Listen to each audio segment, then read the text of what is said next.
Welcome to South Harmon. What is good, everybody? Wednesday night AMA. We are live and in the building. And we are coming in dry, you know, just I love it now. Mike's not drinking. We got the old dry intro. We just right to it. Hey, speaking of which, that's not what I thought you meant by coming in dry. Okay. Believe me, here we are.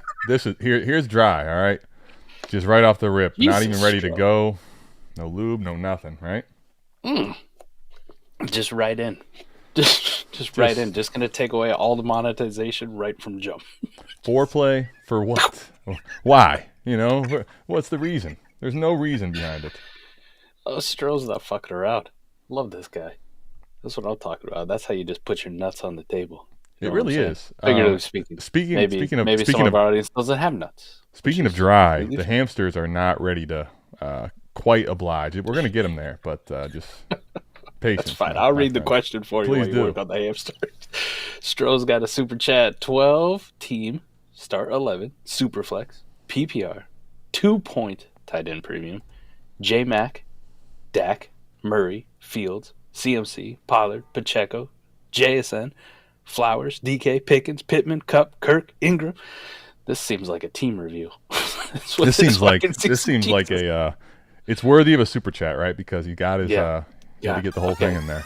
There it is. Oh, we got a new one. Yeah. Is that too loud for the people though? I think it's is. Banging in my headphones. I'm gonna turn it down for us. But also, this is not the one that I wanted, but here we are. You know. All right. Well, he's got the 105, the 106, 426 first. He was offered the 104, and all of 26 and 27 picks for JSN, CMC, and Fields. So the 104, 26, and 27 picks for JSN, CMC, and Fields. Good thing he gave us a whole roster for context. You know, it falls almost none of that. So it was that's all it was? For real? Yeah. I mean, okay, so right now, JSN... I'm trying to read it right. Let's just do the JSN part. Like, JSN or the 104 right now for you. Where are you at? Oh, JSN. How much is the... What's the gap, though? I'm with you. I'll take JSN over the 104 as well. Quite a bit. Is it a 26 first? Best case scenario, that's, you know... Is it a 26? Let's just say it is 10. Let's say it is 10. Or it is Shador. This is what we're talking about. Like, best case scenario here for you. The 104. I mean, what's the difference between JSN and Tet for you?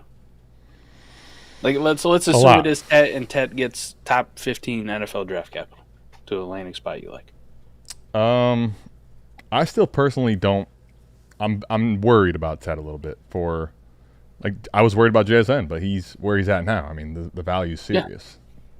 Yeah. Is it a first though? I don't think I'm doing that. Are you sending a 104 and a 26 first for JSN? No, I don't think I'm doing that. That seems rich. Would I send it? No. Would I take it back? Oh yeah, I'm with you. I would oblige. You could twist my arm. I would definitely make that trade. I think it's a process trade. Doesn't feel great losing JSN, but okay. That's a process. We're going to assume. Listen, the thirds and fourths and fifths and who gives a shit. But 26 and 27, so a first and a second, so 2 firsts, 2 seconds, 26 and 27 for CMC and Fields. Yes.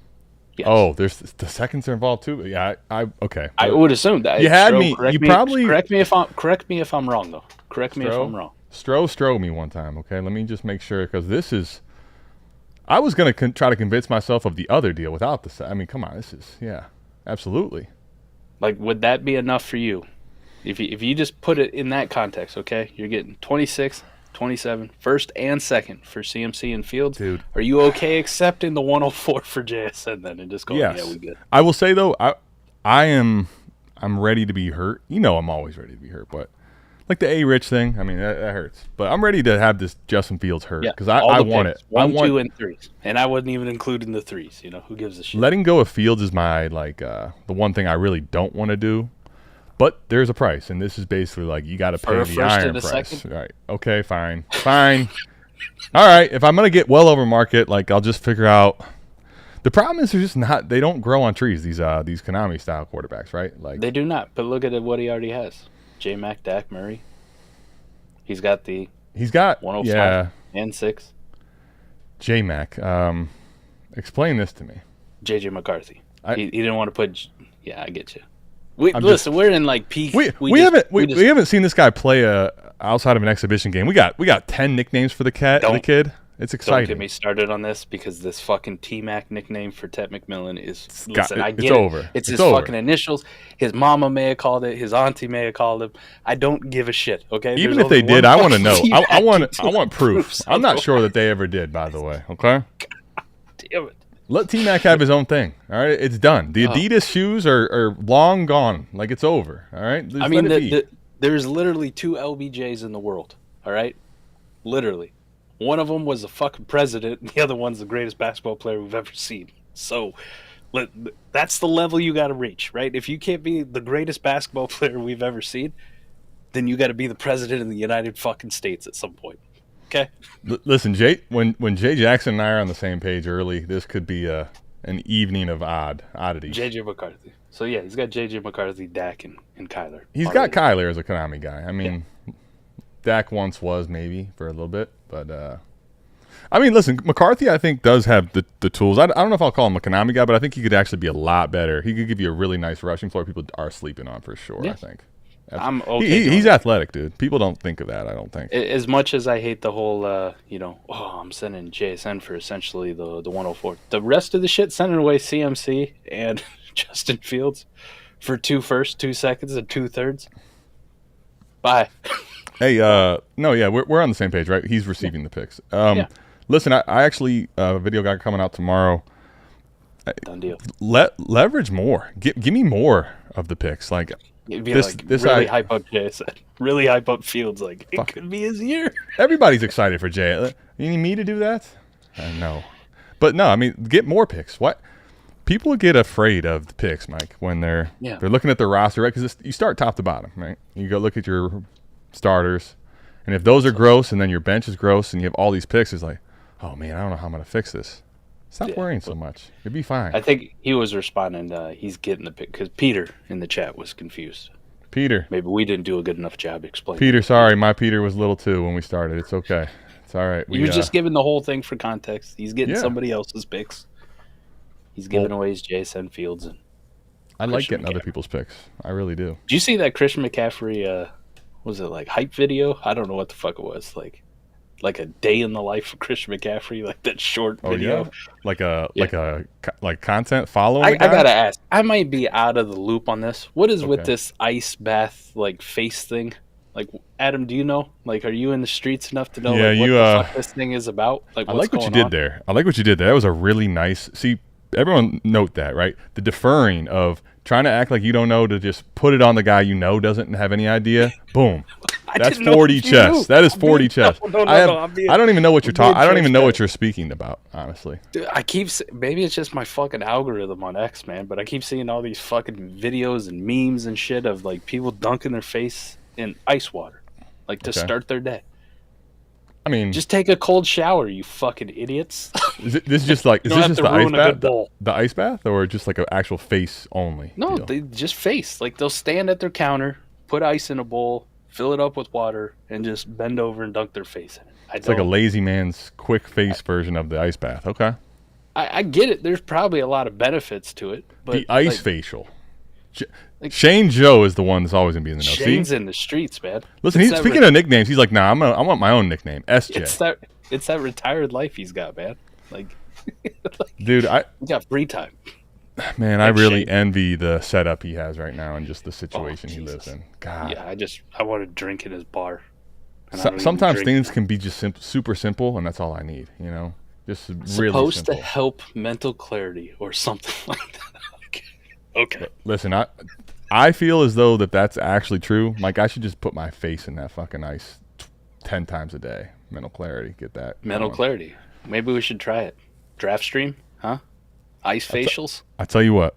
Super chats for ice facials? I don't think that's where people are looking for facials on the stream with us when we're 20 hours. However, we can't do the other kind of facials. Listen, Mike, obviously. What do we stream in the draft on Pornhub? OnlyFans. Listen, we've already acknowledged we're going to get rid of all the proceeds Breaking early. news, everybody. We're getting rid of all the proceeds early, so we're okay. We're closing down the YouTube. We're looking to see. OnlyFans. We're trying to press the envelope, Mike. We're testing the waters. How much can we get away with, right? Well, I always plug patreon.com/South Harmon, right? It's second nature now. OnlyFans.com. Honestly, think of it. Start looking at the glass a little half full, right? Worst comes to worst, we just go to the Discord. We're good. We finish it there. This is the Wednesday night AMA shit show brought to you by OnlyFans. For a limited time only, you can subscribe to South Harmon for and see every which one of my toes, just for starters. Get all the facials you want. I will say I've now done 2 pieces of content today where jokingly but very seriously we have promoted an OnlyFans for Eric Van Eck and for Mike Crystal. Chasing awesome. Breakers is onto something here too. The ice facial is one thing, but the rubbing of the banana peel, like what? Why do you have to rub it? You got to check this thing out, man. So, I was just gonna say, actually, sometimes I feel like there's a lot of joy in being naive. Like, I think I might be okay checking out a bunch of dudes in the banana. No, I will, but checking out dudes with banana peels. Like, what are we doing here? Come on, what's going on? What the hell is going on here? All right. Well, this fucker's off the rails. It's good to take the thumbnail. Speaking of off the rails, Mike. I mean, it's almost like you set me up for this. I love this. You like that? That's dude. Well done. Softball. Listen, not the best job, but in a quick threw a little, at brownie elf on him. I mean, what the fuck is going on here? Hold on. Are we being serious right now? What? Bro, what are you talking about, man? What's this guy's deal? I know. Clown question, bro. Dude. Oh my god. Mike. Oh my god. I was on a group message with some of my buddies from, growing up, and we're all pretending that we're not miserable Browns fans, but we're miserable, right? And yes. So this is just something we can have a discussion about. All of a sudden, some of these guys I haven't talked to in 4 months. They're not unavailable. Immediately, boom, everyone's in the chat, right? Like over some dumbass shit like this. And we're just talking about how, Mike, you want to talk about the blind leading the blind? Jerry and Haslam on the phone, just whatever actually took place or didn't take place. Like Dak Prescott's contract, for those that forget, okay, is it's girthy, my friend. Quite. Very. And the only way this would ever work on the other side, not if Jerry was dumb enough, which he is, period, to decide to give a whole bunch of dead money. I mean, even if there was a whole bunch of dead money, the Browns could barely take on like half of Dak's contract right now. They just paid Myles Garrett all that money. They got dead money out the sphincter with Watson. I mean, what a wild ride here, huh? So I'm trying to decide within the last couple of weeks which tweet was wilder in regards to the Browns, Adam. So we got this one. I don't know where the fuck it came from. I saw it on like MLF football. The weirdest part was it actually got some serious traction. That was the weirdest part. It did. Dan Orlovsky's out there tweeting like fucking eye emojis. Here's the thing. And I think Andrew Siciliano, I don't know if you guys know him. There was once upon a time he does a lot of NFL Network stuff, and there's once upon a time where because I had DirecTV, I couldn't get like the normal NFL Red Zone. Channel. Okay. So I had to have like the Sunday Ticket Red Zone channel. Yeah. Which was hosted by Andrew. It was the worst year of my fucking life. Okay, no offense to him. No offense to him. No offense to him. It was the worst year of my life, but no offense. Absolutely offense taken. But he's okay with it. Scott Hansen is goated forever. Okay, I'm a Scott Hansen guy forever through and through. So when they finally did away with the NFL Network version of NFL Red Zone and just made it all Scott Hansen, good move. Good move. Okay, yeah, but anyway, very very well. He hosts some shows on NFL Network. He's kind of been around the space, and he's out there tweeting like publicly, and it just seems like he's getting washed under the rock. The Cowboys paid Dak Prescott $86.2 million last year. People forget how recent this was because he got hurt. Like, literally, this happened less than a year ago. He's owed $132 million over the next 3 years. He's the richest quarterback right now. Still the richest quarterback.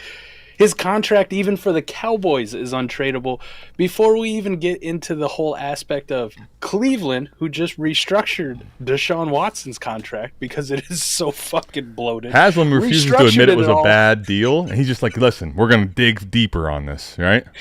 They restructured the whole thing so they can like get themselves out of it eventually, but they're going to have to eat it all like in the next year. You know what I mean? They're going to have to eat it this year and next year. We just had that report like a few months ago about them doing this, and all of a sudden somebody just throws some shit at the wall and goes, Browns are trading for Dak. It's a done deal, I hear. Like, I'm trying to figure out, that's the context of this one. The other one that was wild within the last, I mean, you saw this one.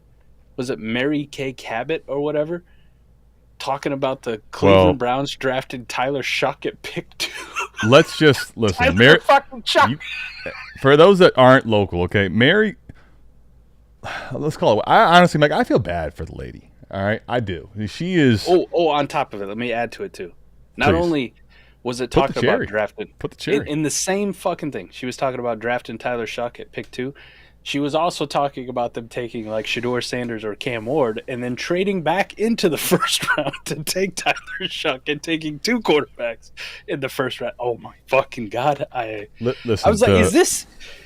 I mean, even for Madden standards, this shit is ludicrous. Well, listen, the where it went today with this wild ride and the Deion Sanders, the feel good, Jerry basically at this point, like this idea, first of all, right? It's an idea. This didn't happen. This isn't done. It's not even close to a done deal. This is an idea of Jerry basically saying, listen, I'm going to the grave. I'm not getting the Super Bowl. Okay, guys, we all know that, but let's go relive the glory days. Let's get Deion in here. Fuck it, we paid Dak, but it's all right. It's just money. I have so much money. Let's bring in Shedeur too. I mean, but this got so much traction from real sources. Mary Kay, okay, I just want to talk about it. The poor lady. She basically, Mike, has a job that's it's a dying position and idea of this, the radio version of the reporters.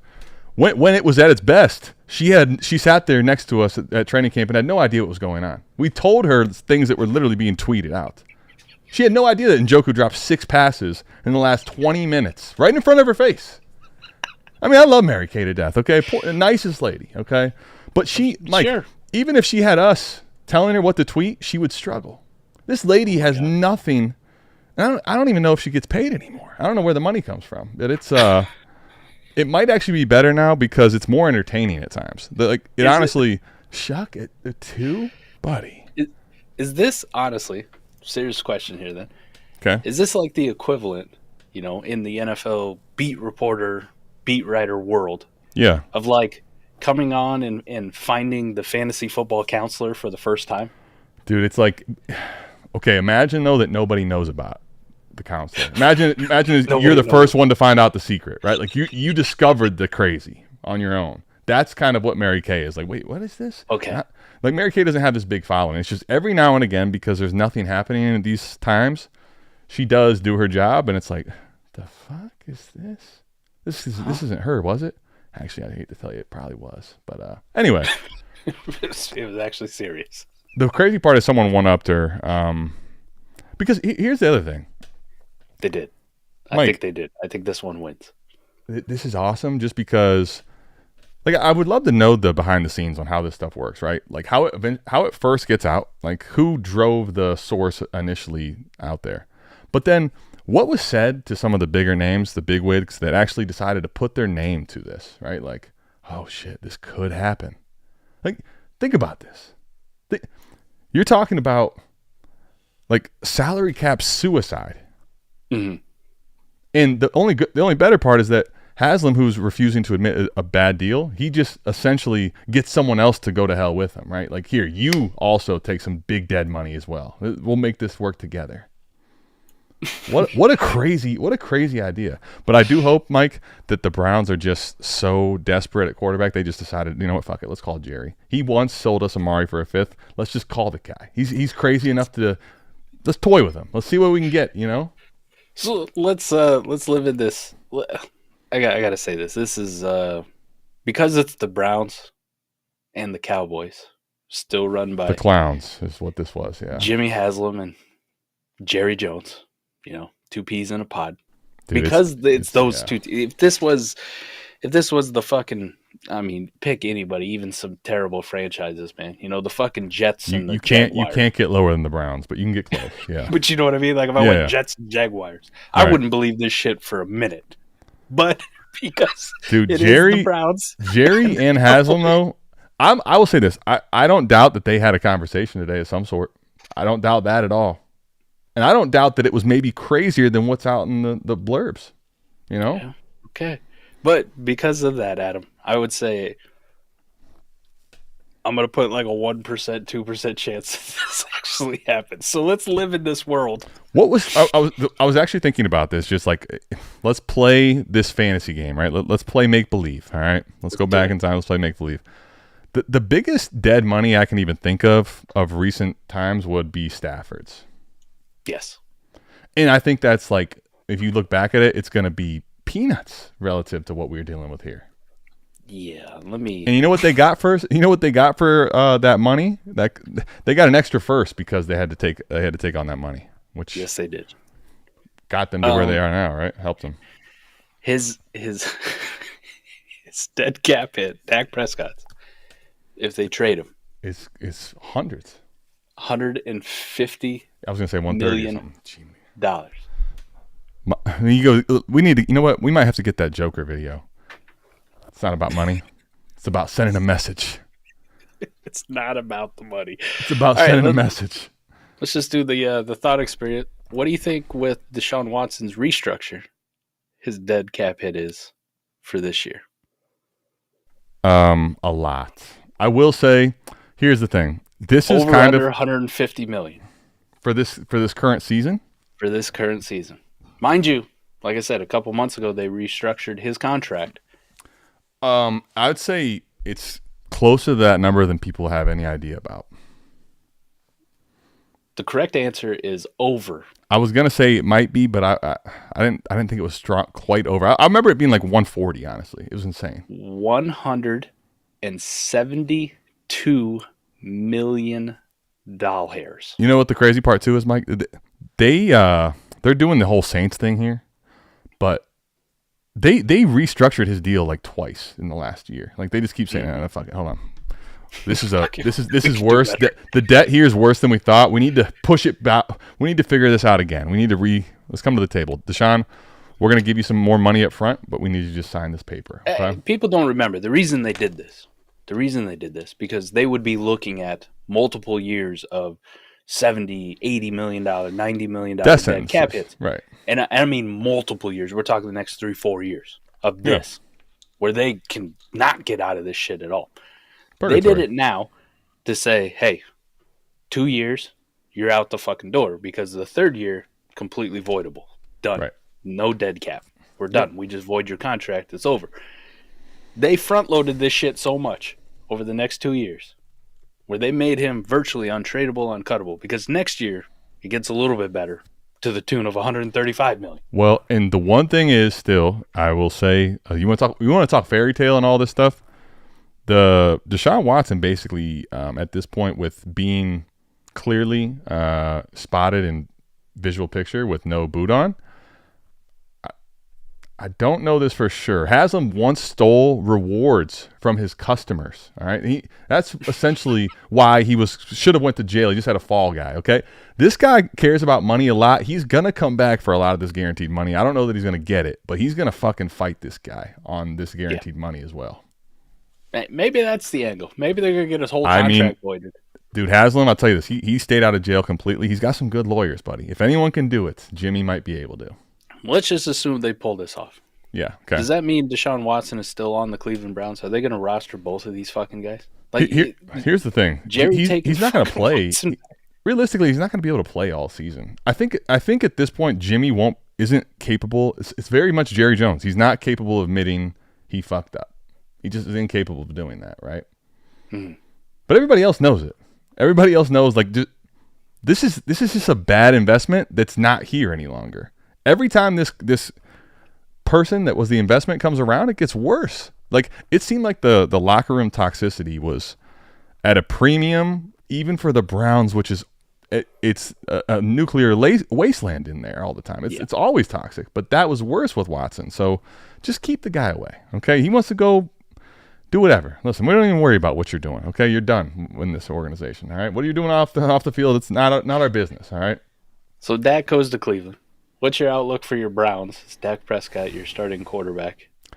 Okay, let's ginormous contract as well. What are the Cowboys eating? Because I don't think people understand. They already they end up with the Garrett contract, Mike. There's literally nothing. They can't afford a player on a team. They can't even. They can't. I don't know how they put anyone around this team before Dak gets there. I mean, I'm trying to think logically about how you'd even do it, and I would say Watson would have to go back to the Cowboys, but the Cowboys are going to have to eat a shit ton of Dak's money. Then they also have to eat what comes on with Deshaun Watson's contract. So they literally have no money.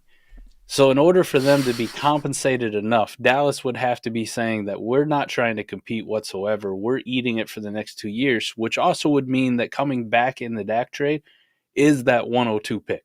Like, that is fucking coming. No question.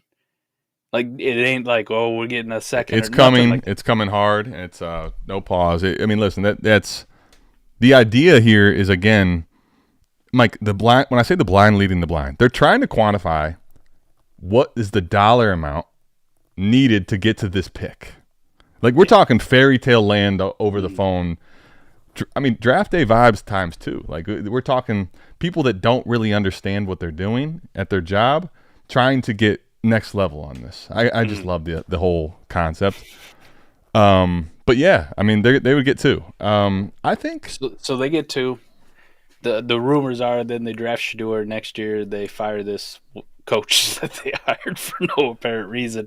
And my dream is that Jerry says, "Listen, it's just over now. We're going to do this right away." Like, I know we listen. We're just out here writing checks and getting rid of it. You can keep the money. It's dead. It's dead coaching money. You can keep it too. We're moving on. We've seen enough. Done. We don't even have to get the preseason.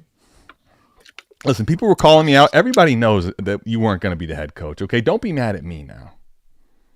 So then, I mean, I don't know. Is this like being a nuclear rebuilder, like a failed contender? Is this what this is for Dallas? If this were to happen, right, where you go, listen, we'll take on your shitty player that you don't want, and I'll just roster him, hope to God, whatever, so we can make the trade work. I'm going to need this premium draft pick. I'm writing this whole fucking thing off this year. I ain't even trying to win game. Like, I don't even give a fuck. The best part is, like, okay, if you pay a Dak Prescott, right, the problem is now to make the team good enough to where Dak can actually carry them. He's not that guy. I'm sorry for everyone that wants to know. So what's great about it is going to the rookie contract. However, in this hypothetical deal, you basically, before you even get the chance to exploit the rookie contract, you're killing all the money that you have to spend by just paying Dak. Like, it would honestly, this entire thing, Mike, when you start like doing the whole roundabout exercise, it's an absolute madness rodeo show. This is insane. Like, it is. I just love that Haslam, or there was an idea that maybe let's just call Jerry. Let's just see if we can do something here. This is barking up an insane tree. This is just outrageous. And then from the same aspect, all right, so we know Dallas would be a shit show. CD's going to get pissed. Michael Parsons ain't never signed in there, right? Like, he's going to be a Philadelphia Eagle like I predicted a long time ago. He's like, I'm out. Jerry's going to be Jerry will make him go through this whole process and extend it a while and then pay him. He'll fold at the last minute again. That's what he does. Then I guess the next question is, what the fuck's Cleveland doing, right? Like, nobody knows. They don't know. They're the third best, fourth best in their division. And I think the idea is like Dak Prescott away and a shit ton of dead money. I think for Haslam, it's like, okay, I made this really bad decision and I can't have people know about it. So what we have to do is figure out some other way to where we can mask it, and we're going to put it on Jerry. Jerry made the bigger fuck up here. Like, I think that's what it is. Okay, let's just say hypothetically we can make the money work. The cap's a myth, right? Let's just say they get ridiculous and they just push everything in the future. Madden with that little setting that says salary cap off. Right. Essentially, that's what they do. They just have to, report their taxes, so to speak. They just show the books, right? It's just it has to align by the end of the year. Nobody's cooking the shit out of that book. It's absolutely. There's a lot of illegal things going on. Okay. However, let's say they get it done. Let's just say they do that. So right now you got Judy. I would say Njoku's probably the biggest beneficiary personally. Not that Judy wouldn't be too. I mean, listen, Dak is. What do they have right now? Kenny Pickett. I mean, this quarterback situation is absolutely. Kenny Pickett, baby. We finally got our pick back. It's number 2, coincidentally. Super Bowl champion Kenny Pickett. Can I tell you something? I don't know if you know this. I want you guys to understand how long the duration of certain events have been. Like, I haven't made content at all, ever, since the last time the Browns had a first-round pick. Ooh, rough. And you're about to give it away for Dak Prescott. Well, we're going to get rid of that number 2 pick. Haslam clearly doesn't like draft picks, okay? But fuck them picks. No, I mean, he is the rip of real NFL football, completely unhinged. Here's my question: what does this do for the team? Like, okay, they still have a lot of offensive line issues, which they basically are not going to be able to fix them anyway. Like the offensive linemen aren't out there. The free agency thing's done. People don't trade great offensive linemen. In case you wanted some updates on that. They just don't give them away. You can even call Jerry, and he won't do it, okay? I don't know how they fix that problem. I think one thing is Stefanski's shown if you're a solid pocket passer, your accuracy is decent, and you have – I mean, look at Joe Flacco, dude. Like, that team, if you think about the idea of what they were dealing with, the quarterback that their supposed savior they paid everything for, done. They're like a little bit below where the expectations were at the time. Flacco just winning game after game, right? The guy off the couch. I mean, right. He did give the game away versus Houston, but they were in it early because he was just chucking the ball all over the yard. I mean, I think that the situation, the system, is going to probably have this team in contention for making the playoffs. I just don't see where this all of a sudden magically fixes everything. Yeah, I don't. This whole thing is ludicrous, but let's just say they. But let me just give you let me give you the Clevelanders mindset though. Like getting back to that, like that's like going to Disneyland, right? That's going like somewhere. Like getting back to that is as fun and as basically as creative as their minds can get, right? Just getting a chance to get in the playoffs. Everyone's so used to basically being this terrible bottom feeder team.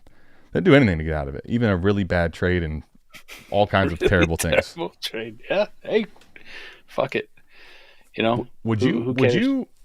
Do you think either team wins there? Like, what do you see in this scenario? Let's kind of get off of this now. Let's get off the crazy and into some of the not to be insensitive, things. All right. But this is kind of like if you're walking down the street and you see a couple crackheads or hobos duking it out. You know what I mean?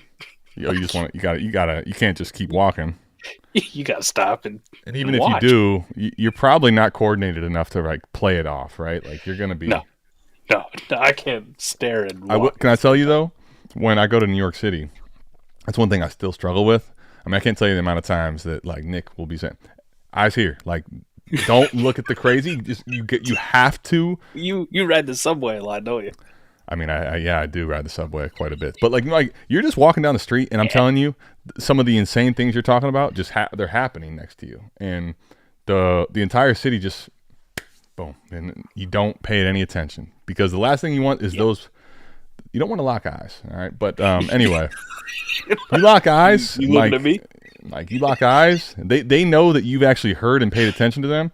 It's over. You can't undo that. It's like the Deshaun Watson deal. It's just bad. So don't feed the animals at the zoo. Fair, right? That's why they're signs. With all that said, what does Dallas do now? I mean, you just. The other thing, too, with this that I think is hilarious, like Jerry Jones doesn't put any coaching there. Like what he doesn't really want to do, it's very against every ingrained fiber of him, is, hey, let's turn this entire franchise over to Dion here and his kid. Like, let me I want out of the limelight finally. Like, I'm ready to go away. No. We could. I don't. That Dallas would be in complete shambles, and I would just be loving life. I was trying to tell people this, but listen, I'm on the Rome agenda first. All right, I've been telling people this. This isn't news to me, but oh, no. I do want to get through the the clown show here first in general. It's kind of. I mean, it made my day. It made my day, honestly. I did see a sleeper, Cowboys. Apparently, that's a real thing. Sleeper can't give me college fantasy football, but we can make all kinds of fucking X accounts with team handles. Oh, so, Mike, they can do that 10 times. They could do that a few more times. They could twirl too for you, you know. And do I'm glad I also got player horoscopes. I really needed those in my life. How'd that go? It was great. They tweeted out their fucking account. We're talking about wild shit. Dak Prescott's 33-8 against the NFC East in his career.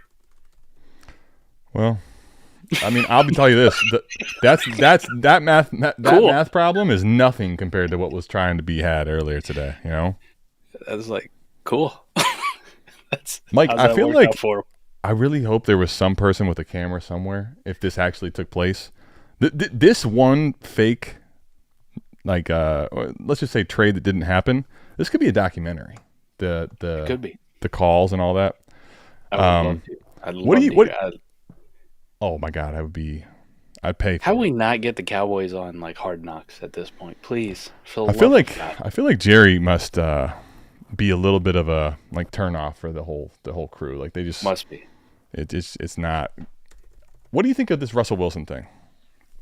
Russ signing with the Giants? Yeah. Talked a little bit about it with Maddie last night. It's okay. It's okay. I was more laughing because Jameis is very fun for fantasy. He's very fun to talk about. He is not a good quarterback. He really never has been since his college days. Hold on. Now, this is news to me. What? I just said I like where people lost their minds. People lost their minds, when he signed with the Giants, just ignoring the fact it's a 1-year deal for like less than what Chris Boswell got paid, who's a kicker. That's kind of what they thought of Boswell's. Jameis. Yeah, no joke. Russ signing there for a 1-year, $20 million deal pretty much signals that you got 1 year to show it to us. You're the starter. You're the man, and we want to see it. Talked about it with Maddie. The Malik Neighbors thing really skyrocketed when people were saying, "Oh, Jameis is going to be throwing them the ball," which he might have for about 4 games until whatever rookie that they brought in. Listen, every game he was playing, he was going to be chucking the ball to Neighbors. Don't get that twisted. It just wouldn't be good for NFL, right? No, it wouldn't have been good for. It would have been good for fantasy. Right. The problem was the falsehood that a guy on a 1-year deal, less than what he got, a kicker got paid. Didn't have really any job security. So you could enjoy the 4 or 5 games you were going to see of Jameis to Malik Neighbors, and the rest of the season you could watch whoever the fuck else was playing quarterback starting for the Giants because it wasn't going to be Jameis. But Russ being there, Russ isn't that bad. He isn't that bad. I mean, he's gotten the meme territory. He's not that good, but he's not that bad. I can get behind that. He's not that bad, right? And for passing, fantasy-wise, I still think he does a lot of the same things that you wanted Jameis to do to Malik Neighbors. Russ is still going to lock in on one guy. What was he going to do to him? He really fed George Pickens last year, which made George Pickens fantasy relevant for the first time in his career, to be completely honest, because it's been a lot of hype and a lot of projection, and we haven't seen a lot of stats to back it up, right? So It was good for George Pickens. This isn't bad for Malik Neighbors. What's bad for Malik Neighbors is if they have Russ, and then they also bring in competition at the wide receiver position, which I would hope that they would do, but it is the Giants, who's also kind of a clown organization at this point, so maybe they don't, and they just go Wan'Dale Robinson and Darius Slayton, you're still our guys, which also very good for everybody who likes Malik Neighbors. Well, let me just ask you, actually, because I'm curious your thoughts on this, and I haven't really thought about it a ton, but I'm thinking about just is target competition for Malik actually that bad? Because depends on who it is.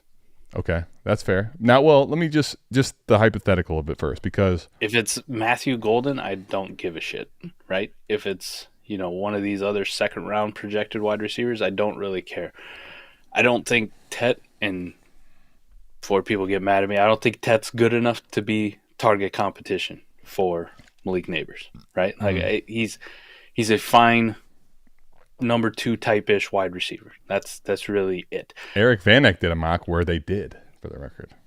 The one that I would have a problem with would be Travis. We got the whole class singing Travis. I mean, I can see that it. is how convicted I am on Travis Hunter's ability as a wide receiver, Adam. I mean, his talent level is right there on par with Malik Neighbors at playing the wide receiver position.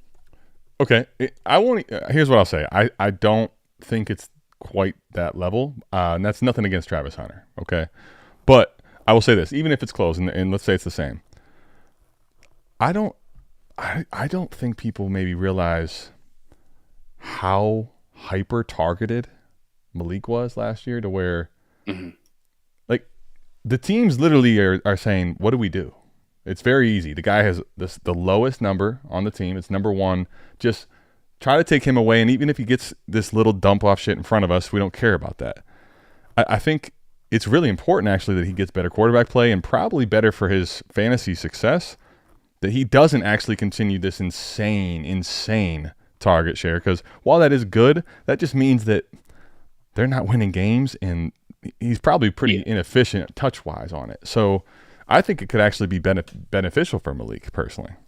To have a little help opposite a little bit. Any person that we could just say attention over there, please, someone. And that may be the kind of the counterpoint. If you kind of remember Jalen Waddle's rookie year. Jalen Waddle, yeah, that's a great call. The yards weren't there, but he was the only targeted wide receiver basically on that team. Two only had eyes for him, yep. And to be completely honest, once Tyreek got there, everybody thought, oh my God, I don't think a lot of people thought it was the death nail of Jalen Waddle, but it was actually beneficial to him. Like he went from the least efficient to the most efficient receiver. Yes. The next year. It's crazy. Yes. And the fantasy production was just fine. It actually got better, without getting targeted as much as he did.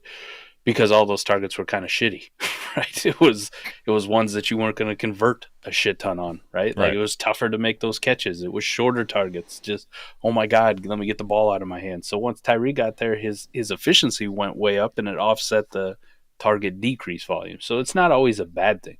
Right. Travis Hunter, though, is the one that kind of scares me, because then now you have the long-term question of Malik Neighbors' alpha status. I know it sounds crazy to say right now, but Travis Hunter can be that alpha type.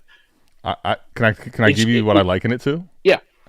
I think very much this is and it's funny because Jamar Chase is it's a T. Higgins deal. Like I have no problem with that guy being his own alpha, right?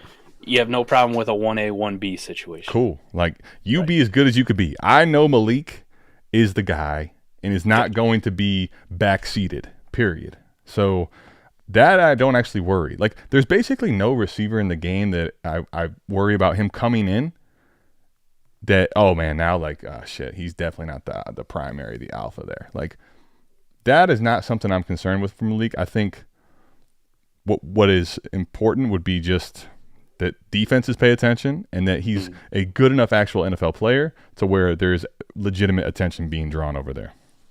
That's fair. And that's fair. I just worry a little bit about the efficiency wouldn't go up as much as we'd like, but the target volume would be more evenly split between the two.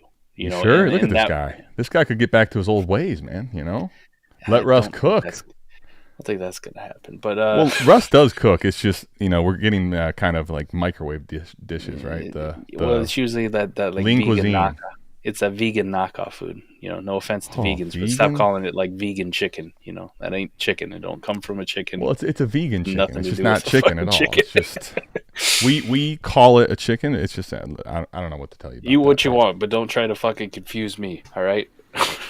I know my. You call it whatever you want. I know what it is. Okay. You do what you will. But I mean, Russ. Let me ask you. Do you think that this keeps them actually out of the quarterback market, or do you think that they could very easily still take one? I talked about it with Maddie. Like, it's feeling more and more to me like they're out. Like they're completely out, because they do have 3 quarterbacks under roster, which they all gave contracts to within the last 2 months. Right? They've given all these guys contracts. I mean, the first one was Tommy DeVito. I mean, he's nothing special. Okay, don't. But they gave him a contract to say we want you on the roster, and then they brought in Jameis, and I was like, okay, now you got 2 stopgap replacements or 2 people to kind of bounce back and forth, take the reins while you develop a rookie. You pay Russ $20 million and bring in the third guy. When most teams are only having 2 quarterbacks active on game days, all of a sudden you're like, are you really going to spend a draft pick on one now too? Yeah. And talking about Matty like long term, I argue with Xbox in the Discord all the time about this. Joe Shane had a That's just great in draft general, class. right? You argue with Yeah, him. Right? he had a great draft class last year. But outside of that, his draft classes have been pretty shit. His free agency decisions have been shit. Like the team has not done well. But I do agree with him. Maybe he has a little bit more job security than we lead on. Like this isn't his final year. And if this wasn't going to be his final year, like if he kind of knows that, he brings in a Russ, he brings in a Jameis, he's got Tommy DeVito, who's like in the organization, they know it. They say like we're making an opportunity to you, Dable, with Russ. Like, can you go win games and make us successful? And if it's not, if it's the same shit as it was last year, and Shane knows he's got one more year, that's one more year to file Brian Dable to get the coach that you think can really turn this thing around. Plus, you're going to have a great draft pick and no quarterbacks under contract, right? In a 26 class with, I don't know if he's going to come out, but you can see this whole timeline of Arch Manning, like really being him, coming out after 1 year of being a full-time starter.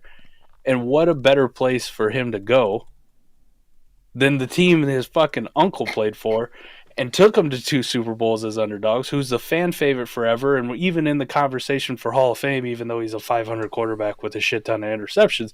But those 2 fucking Super Bowl moments, like, it's a nice storyline, and it kind of starting to make sense. Like, this is the Always Sunny in Philadelphia conspiracy theory here. I'm connecting the dots, but I I'm love like, this, yeah. Maybe this is a fucking power play to take for 101 and get another Manning quarterback in the New York Football Giants. If Shane knows he's got one more year, like, fuck it, we're bringing Russ. If we do something, great. If we don't, which we probably won't, it at least looks like I tried. Yeah, I mean, I'll say this, though, to give context, right? Because I hear you, and I think what I'm not going to do is probably defend to a I'm not going to go get on my, defensive Jon Snow, if you will, for this guy. Like, he's been doing something special, okay? Let's not go there. However, like, just think for a second now. They have basically no money at all tied to the quarterback position next season. At zero. And for this season, if you stack up these 3, I don't want to do this for the I want to be a little bit more kosher, right? Stack these players, like their quarterback room's contract right now, even if they drafted one at 2, is probably in the lower, very, very low in the NFL as far as quarterback pays. So I feel like right now this is listen, we don't know what the hell we're doing with this team, and let's call it what it is. We don't have any clue what we want to do with our pick because we're idiots. But I think if we pretend that maybe we don't take a quarterback like Russ is, I think it just puts them in a position to where they can be flexible. I don't know how at this point you don't feel pretty good about what you're doing in your process. But I think that they, at this point, if Russ was their bridge quarterback for a season and they go into next year, we'll see where they're at. Or also it could just be, hey, Russ, you're going to start and you're going to give the keys here at some point to whoever we take it to, Jackson Dart or Shador. I think, or at 3, sorry. But, I mean, I just don't think – I think if there was a better GM at the helm, I think I would feel very confident that that's how they're operating. But this is the Giants, so I don't know that that's actually the case. It's just the Giants. Yeah, it is the Giants, man. I don't know what's gonna happen with these teams so far that we've talked about on the show: the Browns, the Cowboys, and the Giants. But dude, they what are a good start, no? TV. Like fuck yeah. We should just have them. Dude, on and that whole Saquon thing, just I mean, you want to talk about right up the anal. I mean, that you get that news. That's tough. That's tough business, Like honestly, bad. To your point about his job security, think about surviving that, Mike. You kind of survived D-Day, right? Like that blows up in your face. It's just everyone assumes it's over. He kind of, I'm still here. Okay, well, yeah. Let's bring in Russ. Let's do it. Let's do it. I think what a shit I think show. it's good for neighbors. I think it's listen. You could hate Russ all you want. I get it. He's a shell of his former self. He's better by quite a bit. I feel confident in saying than all the turds they rolled out last year. Yeah. Anyone else on the team that you feel is noteworthy? Does this do anything for the Wandales of the world or no? I don't really care. I mean, he's what would we call it? Term it slot merchant. He's a best ball receiver. Yeah. I mean, he's never going to be better than Dynasty wide receiver 50. Could he be could he be a poor man's Josh Downs? I mean, right now he's a poor man Dontavian Wicks. So got a little bit more to get to Josh Downs, don't you? Let's maybe this is where we get off the whole Giants thing, because don't tell Wandale that we could be a poor man's Dontavian Wicks is basically ready to exit the NFL, a la Trey Lance. So are you sure? I mean, buddy, he's gonna tear that jersey is going to be the most clean jersey that you've ever seen, not from just the NFL standpoint. Like, imagine buying a jersey that you never could ever wear other than like a joke. Like that jersey is ready to go back to the store, honestly. You poor thing, man. I don't even care. It's just it goes over there with all the other bad jerseys I bought. I'm a Jimmy Haslam in jersey sales. Okay, so now let's talk about this. I make very bad decisions and they're impulsive, Look, just get a quarterback now. Get rid of all my first and future. Rome, I want to talk about the Bears. I think the Bears, theoretically, the situation is hard to quantify how much it's improved in the offseason. This offensive line that they've addressed with the money that they have, buddy, it's the one thing about Caleb, I think people should at least consider this before we get excited and talk about Rome and some of the other players here.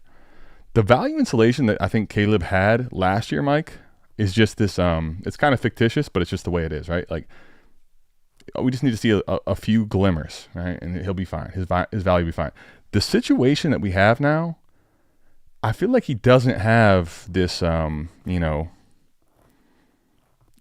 can't rest on his laurels of it's Caleb Williams if it goes wrong. I feel like the situation is so desirable now that he's got to come correct. Otherwise, his value could be a little bit not safe. Yeah, definitely could. Right? It's weird that we talk about dynasty football and you got two rookies from last year, top picks, who are both in the very similar situation. You like Rome, but let's be honest. If Rome came out and also had a very subpar year this year, dunzo for him, right? Like it's his value. His value will. Well, here's what I'll say.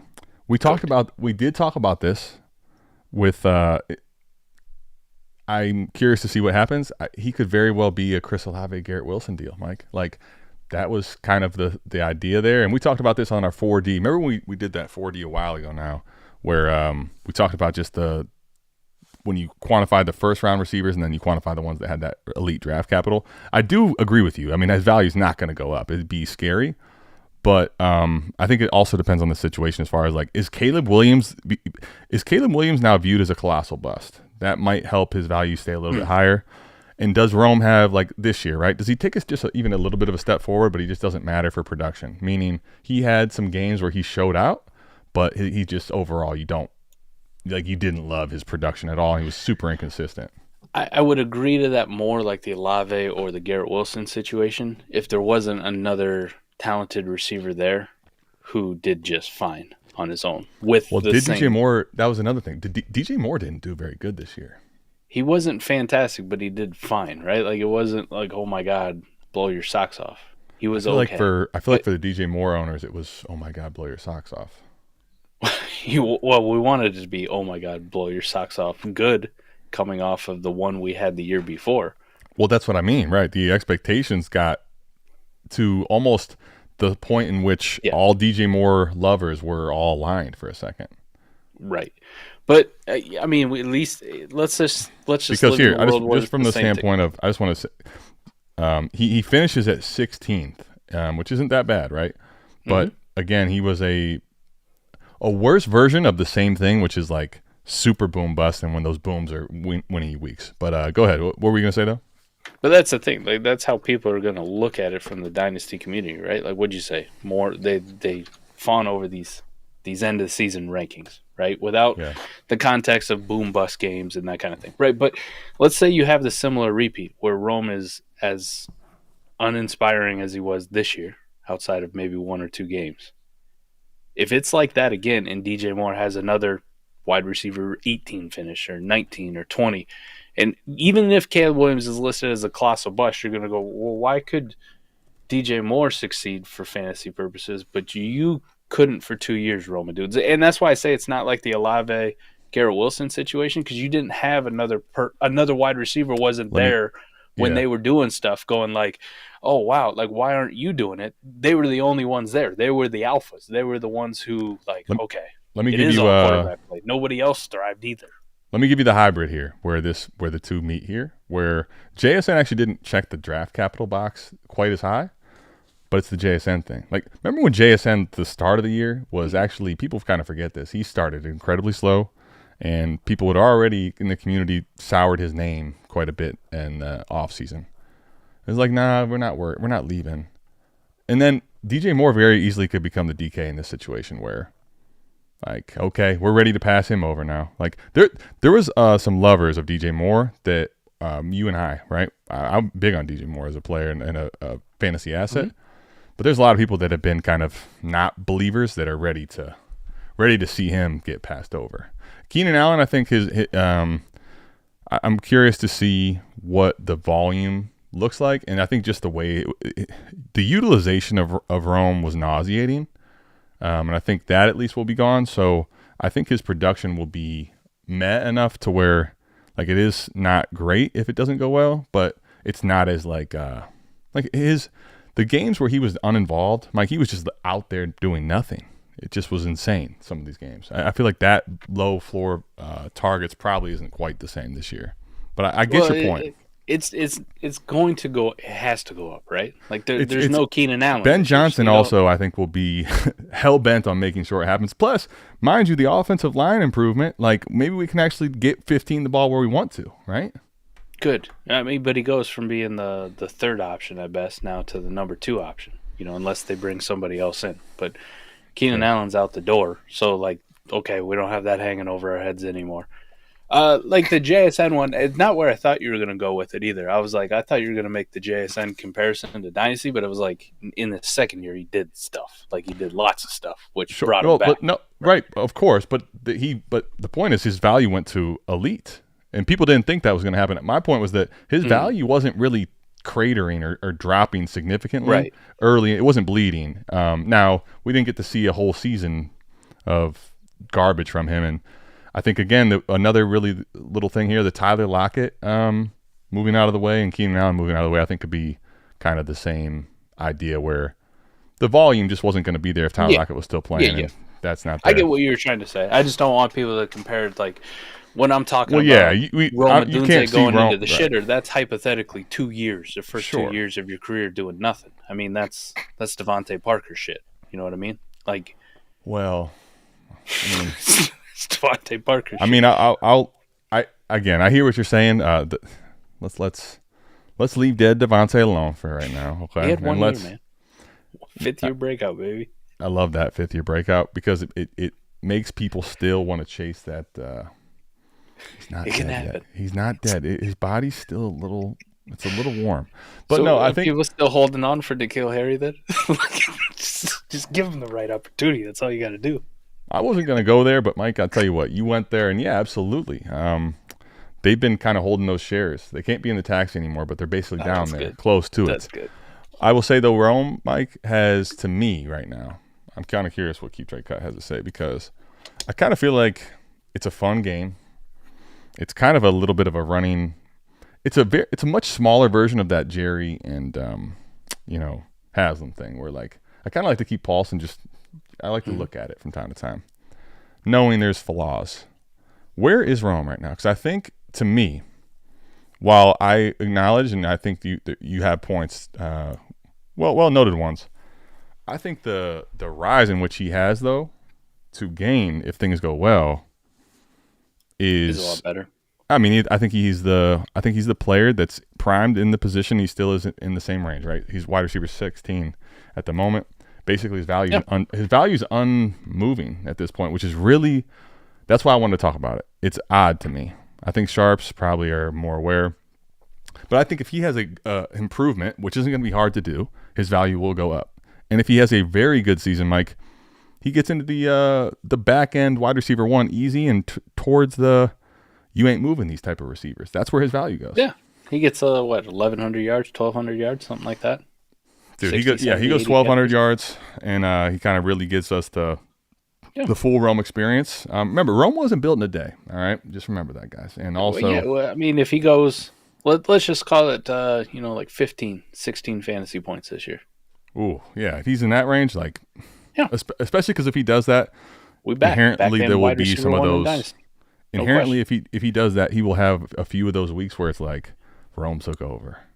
Rome could be the one that's fucking taking over. Your JSN comparison is good because JSN, we were talking about him last, except for JSN got a little bit lower than he was in like the 20s. Rome actually, Trip Crown, thank you. Trip Crown, obviously, listen, Trip Crown, I love you, buddy. Mm-hmm. We know it could be very jaggedy. We kind of tug of war, if you will. But I will say 700, I think, is better than JSN's rookie season. It was. JSN was like 550. Think about that. The truth is, I will say this too. It's just it's a stacking up game, right? Like Caleb Johnson actually didn't really implode at the combine. It's just everybody else fucking killed it, and people are like, oh, Caleb did. Rome is in an unheralded, ridiculous class right now as comparisons. Like it's insane, right? You got Ladd, you've got Malik Neighbors getting all the targets, all the yards. You've got, I mean, it's just Brian Thomas, right? There's he wishes he could come out in this draft class. It's like, yeah, be the belle of the ball. It's like, man, I can't even start on this team. But I swear, if I was playing somewhere else, I'd be him. It would. It wasn't a terrible rookie. I'm just saying, just don't do it for 2 fucking years in a row. No, yeah, the 2 years also produced better numbers. Mm-hmm. That's going to bring a lot of people. You think 16's bad? We had the same conversation. Say it's another 700 yards. Where do you think that number is heading into 2026 if we're doing this show still?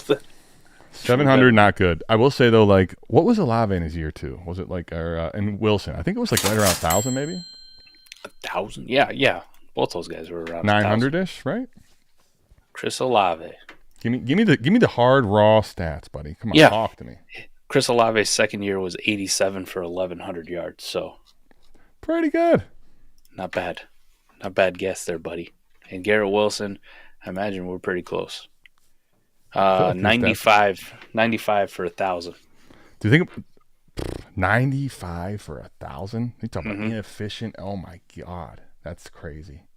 Right? But yeah. So obviously, I think 300 is when you just think about the raw stats, it's a lot, but I feel like there's a lot of opportunity upswing to where that should kind of, I hate to say this, but that should almost work itself out, even if it doesn't go great, right? Even if it just kind of is, it's not clicking on all cylinders, if you will, right?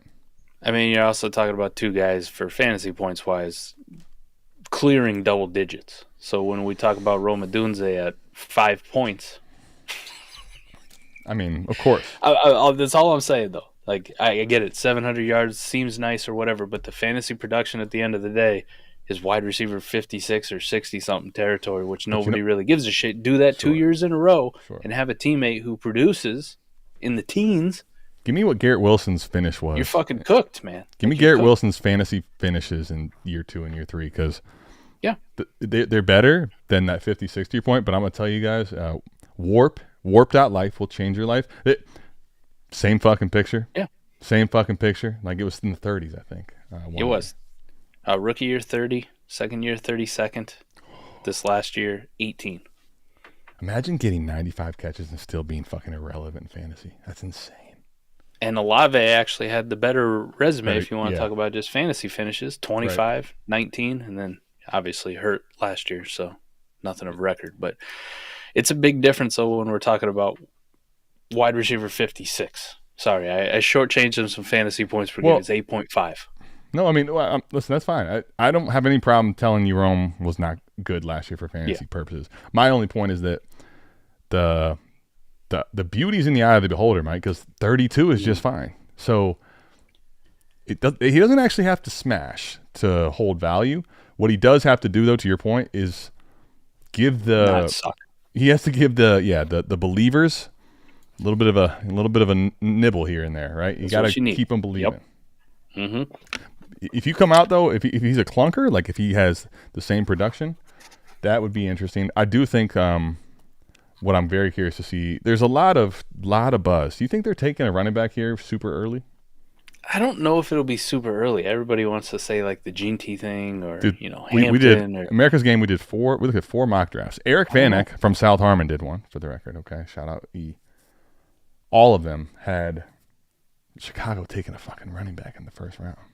A lot of people have it mocked. Man, you give me money on it, I'm gonna say no. Like if I gotta put money on it, I'd say no. I would say the organization. I know Ben Johnson's gonna have his saying like what he wants, and it's the Bears. They haven't been a complete dumpster fire forever. Like they haven't. Like the last couple of years, they've been building towards something. Sure. I think their front office is fairly sharp. I just don't see them going like, yeah, with pick 9, we're taking a running back. That's the thing that's going to put us over the hump. It doesn't feel like an organization that would do it. I know we're going to talk about the Lions did it with Jahmyr Gibbs, but you have to remember that was a luxury pick for them. Like this was already a team that was built, and they're sitting there going like, yes, this is the piece to help us get over the top. The Bears are still working towards that. Like they're in a different part of their timeline. They're getting better every single year, and I trust that they're getting better. But it's like I don't know if this is what we're doing because they have such big holes on defense that they need to fill. Like they need the pass rusher and the offensive line. They have shored it up this offseason. But if you get like if Membo's the top tackle, or you wanted to take, we don't give a shit if Will Campbell's a tackle or a guard. Like he's just a good fucking offensive lineman. We'll find a spot for him. That kind of feels like the type of organization who would do something like that. They take the pass rusher, they take the cornerback that fell, or they take an offensive lineman, and kind of shore it up and not go running back and say, listen, the class is deep enough at running back. We need help there, but that's going to be with our second round pick. That's going to be something we do in, a day 2 will address the situation. I don't know. I don't see it, but it seems to be the popular one, Adam. Like you said, just about anywhere you look, it's Genty at 9, or it's whatever the fuck they're doing. They're taking a running back in round 1, and I don't think they're going to. Well, I mean, I'd be curious to see. I mean, obviously we'll find out. I'm not going to say that it's a lock because that's just kind of, I think, too strong of an opinion to take. I'll just say it would make sense from the standpoint of not necessarily the running back in the first round, but just the standpoint of you got Caleb on a rookie deal, right? Speaking of the front office, I think if you believe in what they're doing, they're doing a lot of the right process as far as exploiting the rookie cheat code. And if you have that and you have now paid the offensive line, you've built the foundation. Get that running back on a deal where it's not actually that cost prohibitive to just go ahead and pay him first round draft capital, considering you don't have a lot of the you don't have the Dak Prescott contract, which is going to kill you. I think it would make sense from that standpoint, but at the same point, I'll say this: it's not why I don't think it's a lock. There's a lot of talent at running back in this class, so you still could address at round 2 or round 3 and formulate the same winning recipe in theory. You just don't have to do it at 10. If they do have their guy, though, I kind of have a feeling they're gonna go get him. So we'll see. But I don't think it has to happen that way. Steve, I'm curious this. Why do you say that his trajectory is not a high-end wide receiver 2 this year? What about it for him? I guess would be I'm curious as to that. Why? Yeah, I don't know why you couldn't. I don't understand why you couldn't. Like, what's prohibiting? Well, that's what I mean. Honestly, that's it's not being, I'm actually just asking. Mm-hmm. Now, what I wanted to do is give you that because Money Pack has done a good job of getting me back on track, which is. We're back, okay? We're back. Jay Jackson, I'm gonna turn the volume down, okay? Don't kill me just yet, all right? I promise. It's okay. Whoever commented We're gonna survive. On that last week is gonna be so mad at you. Dude, I think it was Delmeister, and I noticed like I could feel the energy. Like I really kind of pissed in the kids' Cheerios. I'm sorry. I'm not too sorry about it, but hopefully you stick with us, man. Trying to live a little bit. I'm not even drinking. I just want to have a little bit of music. Sorry we blew your ears out. Money Pack came back with 2 of them, so we'll get them going again. trades I made for your inspiration this week. Okay. He gave May 108, 109 for Jefferson and a 26 first. Let's do one at a time. Let's try to crawl before we can walk and run. Where are you at here? I have a strong feeling, an inkling. I know how you kind of game. How are you feeling about this one? Go ahead and tell me. Yeah, it must not have been my inspiration. I don't know. Well, this feels antithetical to what I do. Well, sure. Well, well, to be fair, if you quarterback hoard, you want to go get the best receiver in the game, and he did do that, right? That's true. So maybe that was the case. It was like to at least give him. I'm with you. I knew that this wasn't going to come easy, but that would be at least the good part. The bad part was leaning into more picks plus May. I'll say Okay, now listen. I do some other substances too, Yes, here we go. Come on, give me saying, something, man. Right?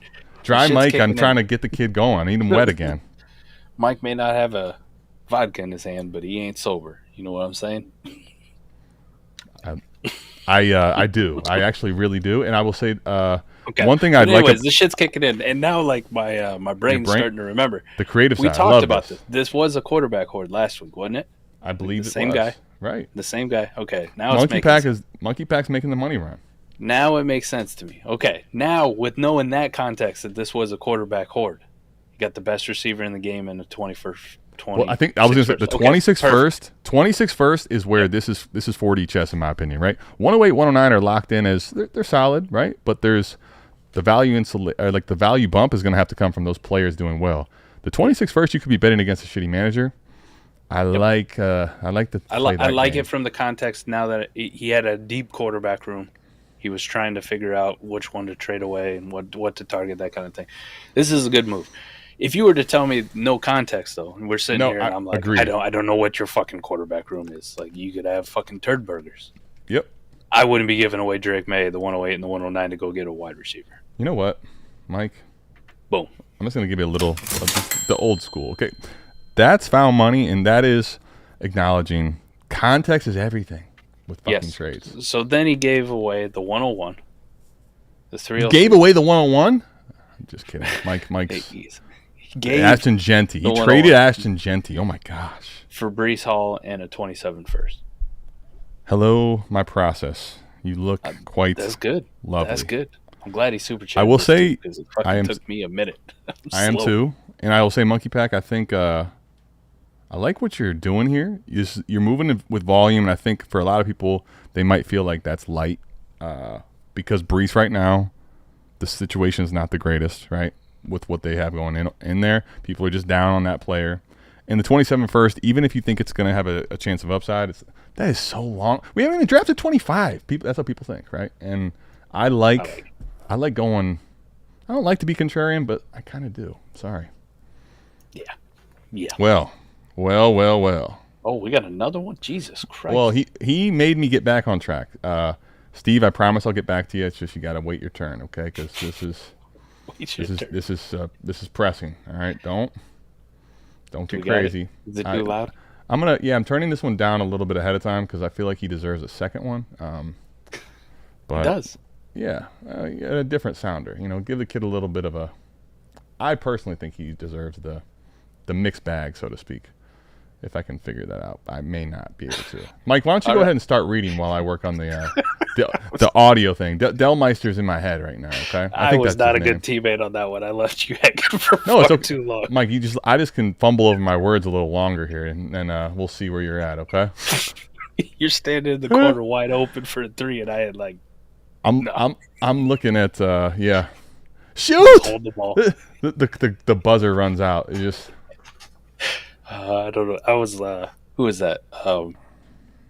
J.R. Smith, Cleveland Cavaliers finals. Don't. I have season tickets.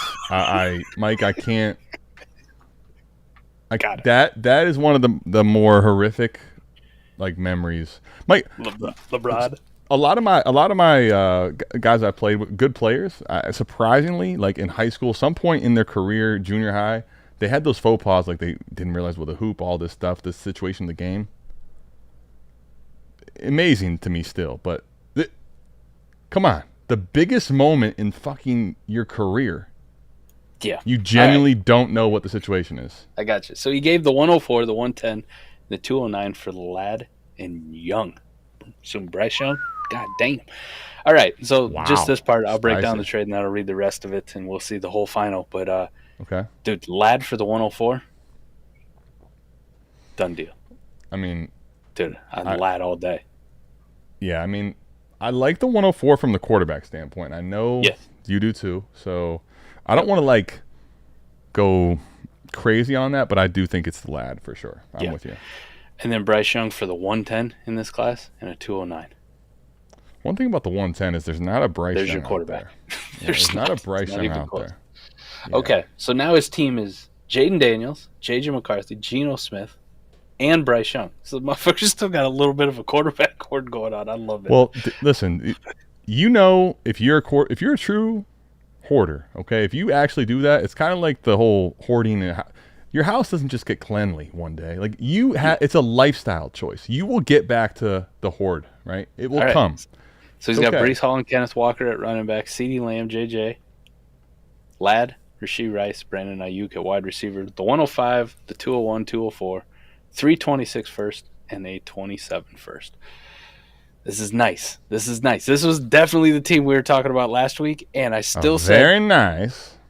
He's still got the opportunity to take Rashee Rice or Brandon Ayuk and some of those picks in this class and go get another superstar wide receiver and then just draft running backs with all his rookie pick that he's got left. You see, Mike, you thought I was, really fumbling the timing, right? We just, boom. Got it. Perfect. Same comedic timing. Listen, this was money in the bank, honestly. And I will say I kind of like the idea of this throwing money around as just a flex because these are on the surface. I think there's more that meets the eye, but I like what you did. I like the overall process more so than anything. He's got another one you can put in there. Well, there at the bottom. I know, but hold on. Jay's out here. Jay, you don't like seeing everyone else. You're getting a little jealous, are you? Okay, fair enough. I'll allow it. Jay's got to look out for us, man. Look at that. I 97 eyeballs, only 17 likes. What are we doing here? Why don't you like us? It's okay. You like Mike at least. I know why you don't like me. I put this music on. It ruins it for everyone. Yeah. How the hell? Hit the like button. If you're not already, please subscribe. Help us the fuck out. Listen, we don't ask a lot, okay? We ask quite a bit, but this is all I really ask, okay? That and you go check out Signed Shit, all right? You do those two things, and I got nothing left to say. I can't. I basically, you've done everything I could possibly ask of you. They tried to get me, all right? They tried to get me. Mike, we gotta be strong, okay? I got a little spending cash, just a little bit laying around. Where does this come from? The money does grow on trees over there, does it, in Iowa? I got that OnlyFans thing. It's working out pretty good. You know what? That's true. But anyway, I've seen the. You think these super chats are crazy? Pfft. That's why Mike is. That's why Mike's not even fazed by this stuff. It's just it pours. They hit me with an email at the exact same time that had really nice shiny Eagles helmets, in this break, and I'm like, that's just not nice. That's not fair either. I know. I really want one. That's this phone thing, right? People are spying on you, man. Like this was. I think so. That was targeted marketing for sure. Definitely targeted. I felt attacked. And then when you went to your private section of your browser, it was similar, just different. I mean, they were all modern Speed Flex Kelly Green ones, signed by some of my favorite players. On. Yeah. A couple of them had visors on them. Just wait till AI actually gets good. We are in trouble, Not even the just black visor, but the green tinted. Like, oh, son of a bitch. You really brought out the whole. This is a dog and pony show here. You're giving me everything.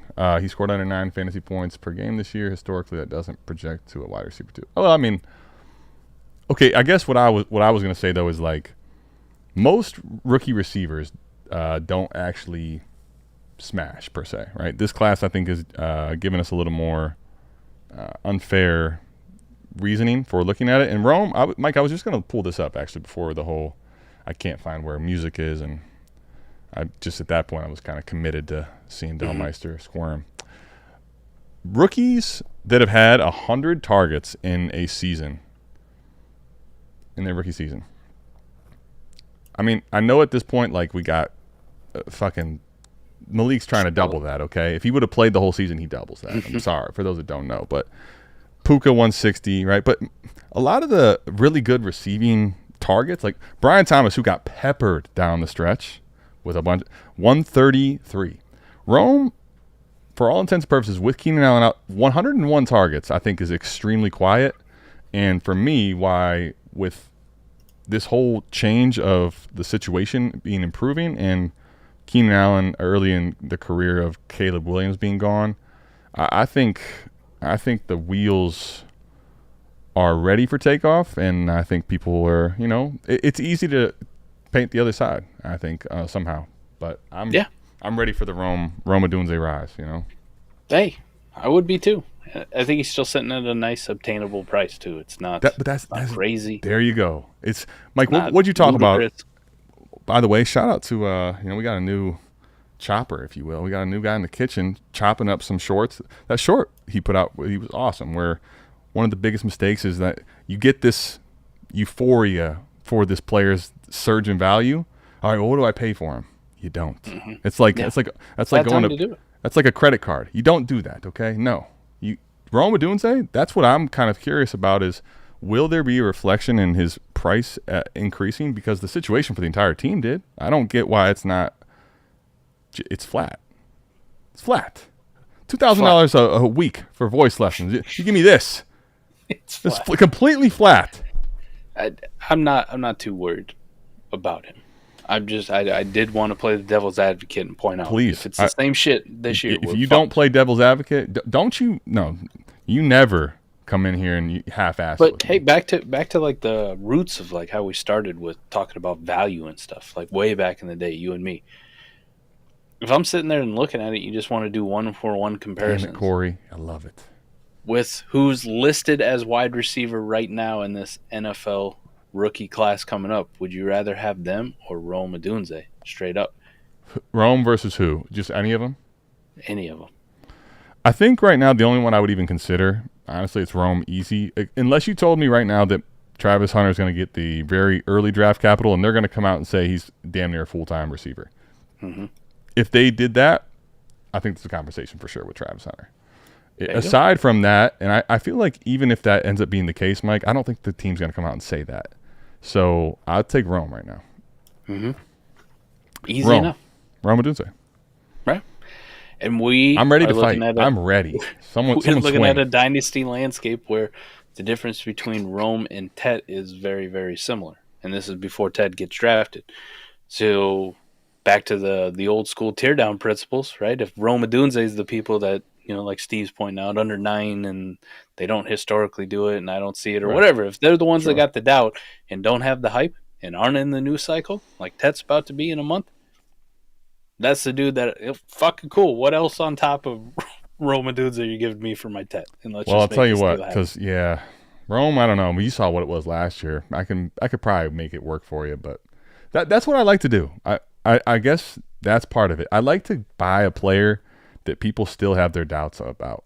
You know what I don't want to do ever is, even if Ladd's going to be the best receiver in the history of the world, I don't want to go buy Ladd right now, because that someone is going to be trying to protect that asset like their life depends on it.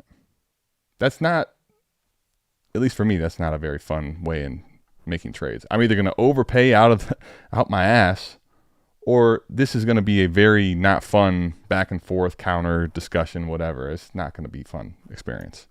Yeah. Well, I know Steve's pointing this out, right? Like about being different or whatever makes him an outlier. We just talked about a guy who was an outlier in the very similar situation last year with Jason, right? Like who's 10? We just 10 teams. Sorry. Yeah, we do hate 10 teams. That's true. Sorry, Anthony. Specifically. That up. But we're talking about a guy who was just an outlier last year, who you saw have this ascension. And when you brought up the comparison earlier, it was a very similar situation, right? Like, how many of these guys, this is the other one, Steve, like I understand historically and data or whatever, and we want to talk about outliers, but two, Also, how many of those guys, honestly, I don't know, it would take a lot of work to look it up, but how many of those wide receivers who scored under 9 fantasy points, who didn't go on to have good second years, were the number 3 option on their team in their rookie year and had a receiver like DK Metcalf and had a good vet on the other side like Tyler Lockett? Like, and if you can tell me there's also 10 of these guys who never did shit. Okay, then we got a good argument to stand on. But if you look back through it and go, shit, this never happened, and the only one I can find who was in this category was Jackson Smith and Jigba, him not doing it would be a fucking outlier, wouldn't it? We want to talk data. It would. And I want to give some context that I think can go further for people than they may realize. Because we all know, well, I shouldn't say that. Let me not speak for everyone. Rome Odunze was drafted very early in a very good class. And I want the specifics of this draft pick, I think, should not be underplayed, Mike. Why I say that? This was the historic class for the quarterback position and the run on the quarterback position. This basically caused a frenzy of teams, one of which was your beloved J.J. McCarthy, right? So the Vikings, you may not remember, they traded up 1 pick for J.J. McCarthy. Now, the reason this is key to note, I can promise you, while I don't know what Haslam and Jerry do, and I'll never try to, okay, that's a different deal. Competent GMs that are going to trade up for a quarterback, they were calling to the Chicago Bears a pick ahead. You know what the Chicago Bears said? We already got our quarterback, but listen, fuck you, okay? We're taking a receiver here when we could have traded back 2 picks and still potentially gotten Rome. But they were so convicted. Rome Odunze's our guy. We're taking him at 9. We're taking him ahead of whatever your haul is. Yeah. Like, do with that what you will, but I think with the context of how much they were probably being potentially thrown and we're just taking Rome. We're getting Rome. We're getting Caleb. That's what we're set out to do. I think the upside is huge. We also saw it from another guy. Oh no. Drake London. Oh, I thought you were going to say Rip. Damn it. Okay. Now not under 9, but Jesus Christ, it's 10.6. You know what I mean? Like, we're in the same realm here of disappointing rookie years. As long as you don't do it again in the second year, that's all that really matters, right? Like, you can kind of have a disappointing rookie year unless you're a complete face planner, which we know analytically is absolutely terrible. But I thought we already established, like, scoring 8.6 fantasy points per game and 700 yards receiving, that's not face planner territory. Like, face planner is the fucking rookie wide receiver who they took in the first round, like Jalen Reagor, who can't do fucking dick. Like, just nothing. Like, here's 150 yards or whatever the fuck he had. This is the best you get. I was healthy all year. I just suck really bad. Like that, you don't want to be that. Okay? You don't want to be that. To have 700, that's at least a good baseline. So we get past the super turd shitter tier. Right. We got enough cases of hope. Cases of hope. Right. I agree. It's purely a matter, though, on whether you take that next step the following year. Well, like if you don't, that's when now you're a 2-year in the shit bucket. Now you can go with all the face planters and shitbirds that we already ate anyways. Well, and because the reason I think him checking the box, to your point of just checking the threshold to be okay, right? It's not a glaring problem, because what we can all agree, and I think his value would fall, but I think the truthers would be very strong on that situation isn't to be compared to normal situations, right? The part that I think is really exciting and not talked about is that situation was fucked. Like, that was he had some moments, but I think it was like 2 or 3 games, really. Like, you saw enough flashes, but that was not anywhere near the way he should have been utilized and what should have been going on there. And he still hit the threshold number, right, in that situation. Can anybody, I mean, we're in 2025's draft class coming up right here, right? Okay. 2025. This is where we're at, Adam. Can somebody name me, maybe you know, what the last rookie class was that had a top 10 drafted wide receiver that was a disappointment through the career? That was just done. Like, the dynasty value had left and never returned. Top 10? Yep. Got to be a top 10 drafted wide receiver. Well, let's think here. So, I mean, realistically, there's not that many top 10s, period, when you start really kind of combing over the data. Because with Barry, we stopped it at that 5-year point. We did. The first round buster, real, like the Harry and all that as we go back. The top 10 is not a commonality. Tough one. Do you know the answer, or are we just kind of spitballing? You know the answer? I know. Okay. Yep.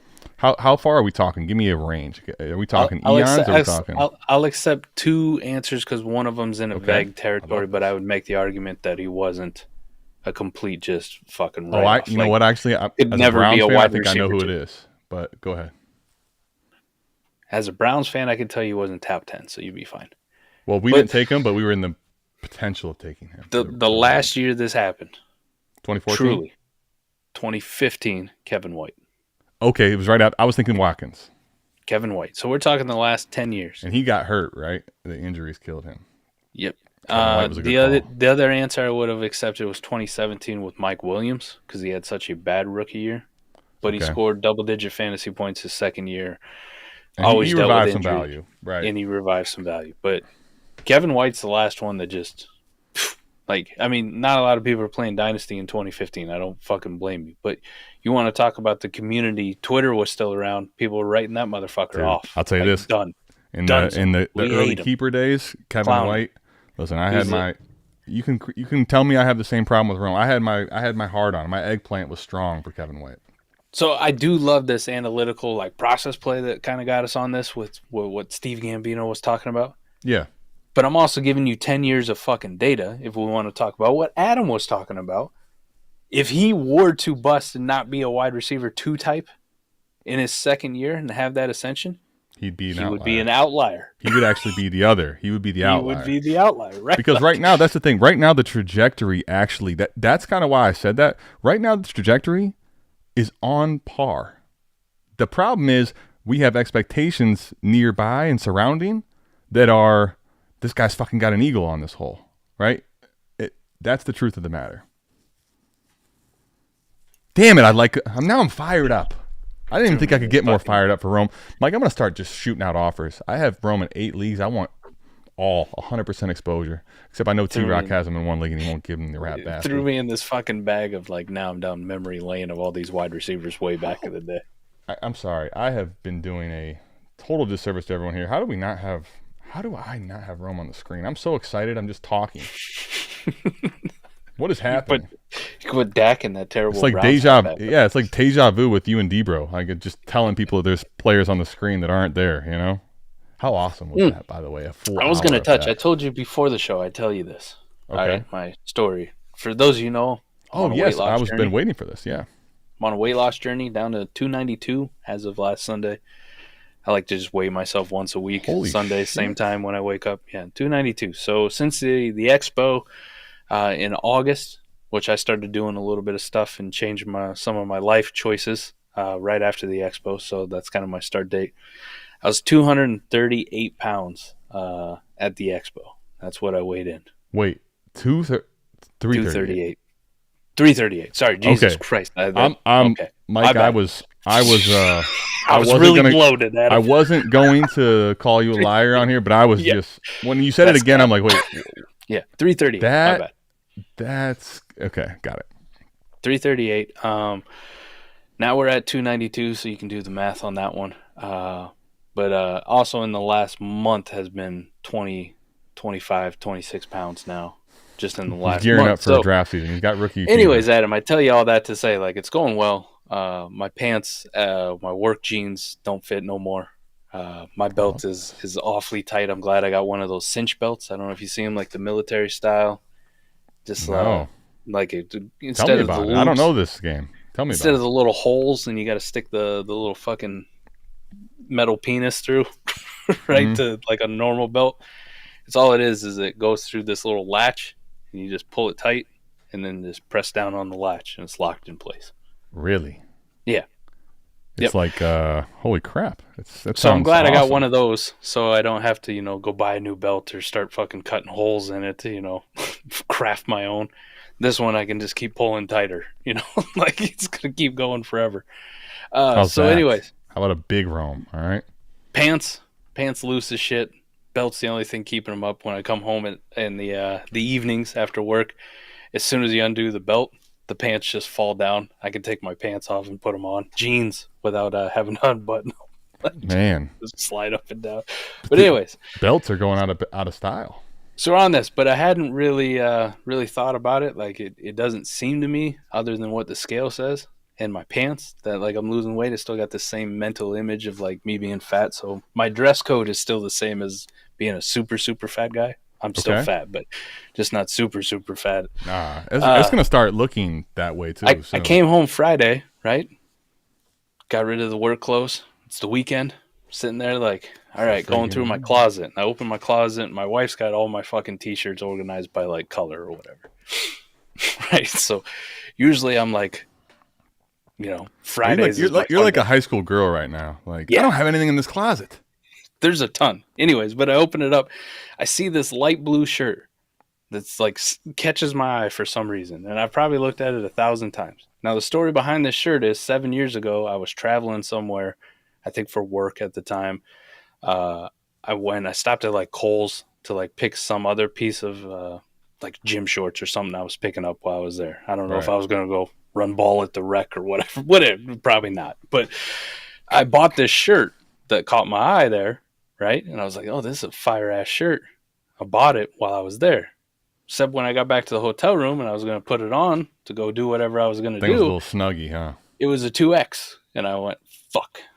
Damn it, I should have looked harder. I had dyslexia. I read 3Xs. And you got excited too? That's tough. Right. So I put the thing on and I'm like, nope, there ain't no way. I can't pull this shit off. This looks like it's a belly shirt. I'm going to the club. I'm doing dancing.